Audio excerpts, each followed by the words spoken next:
Well, here we are for part 3 of Church in the Time of the Virus. Before we get into the main point today, let's first talk about my beard. I mentioned last time that I was looking forward to this time of self-isolation to be a time when my beard could achieve some level of majesty. And I'll be honest with you, I am fairly disappointed in myself since the last post that I did. I was expecting more. I suppose I'll have to be patient. Like any good project, it just takes time. So, yeah. All right, Church in the Time of the Virus. What does a faithful, loving presence look like in the time that we live? So in my last post, I addressed the first of a number of points that will be in a series that I'm doing. Love is fearless, not fearful. It's bold, but not foolhardy. It's sacrificial of self, but not others. It's faithful, not faith-foolish, and it's grounded in the love that God has shown us through Jesus. So today I want to talk about what it looks like for this faithful Christian love to be bold but not foolhardy. I'm going to go back to Martin Luther's letter that he wrote during the time of the Black Death. Here is the excerpt for today. They are much too rash and reckless, tempting God and disregarding everything which might counteract death and the plague. They disdain the use of medicines. They do not avoid places and persons infected by the plague, but lightheartedly make sport of it and wish to prove how independent they are. They say it's God's punishment. If he wants to protect them, he can do so without medicines or our carefulness. This is not trusting God. This is tempting him. God has created medicines and provided us with intelligence to guard and take good care of the body so that we can live in good health.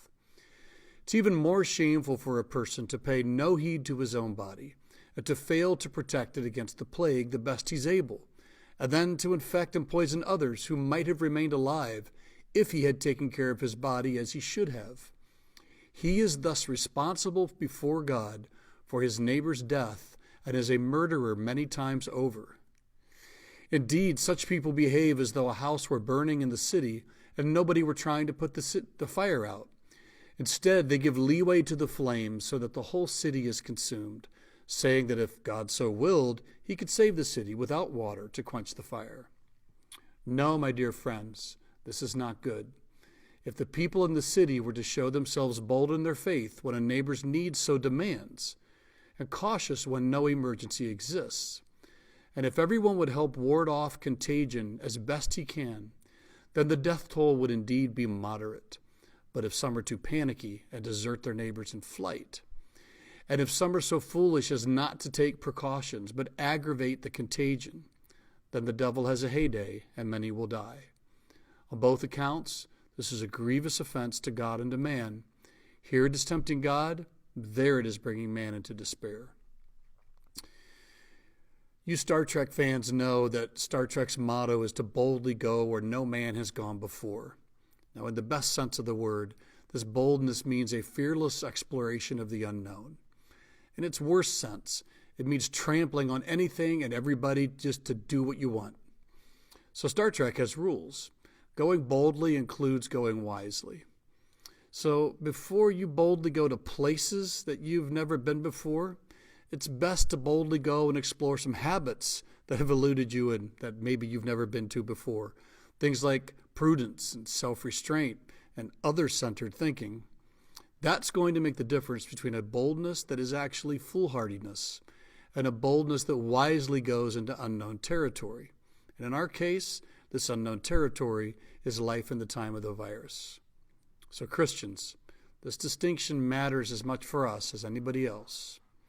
The foolhardy dare God to protect them and offset their rebellion and ignorance, as they foolishly just do unnecessary things at tremendous cost to others.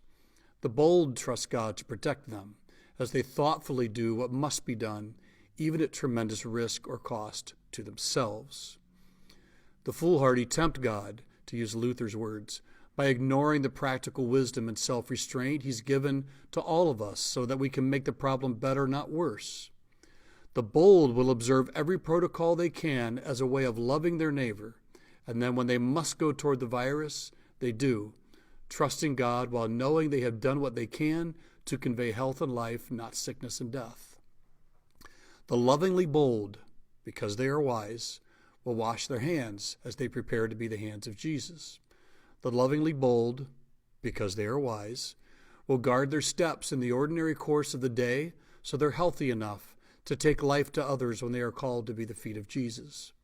The lovingly bold, because they are wise, will guard their hearts and minds through Scripture and prayer and obedience so that they are prepared to represent the heart and mind of Jesus everywhere they go and whatever situation they're in, whether that's sheltering in place at home with family that might be getting on their last nerve, or going to essential jobs, or carefully helping those who at this time might not have the means to help themselves. So be bold, as long as you're wise, loving, prayerful, careful, doing all the things you can so that you can take health and life with you.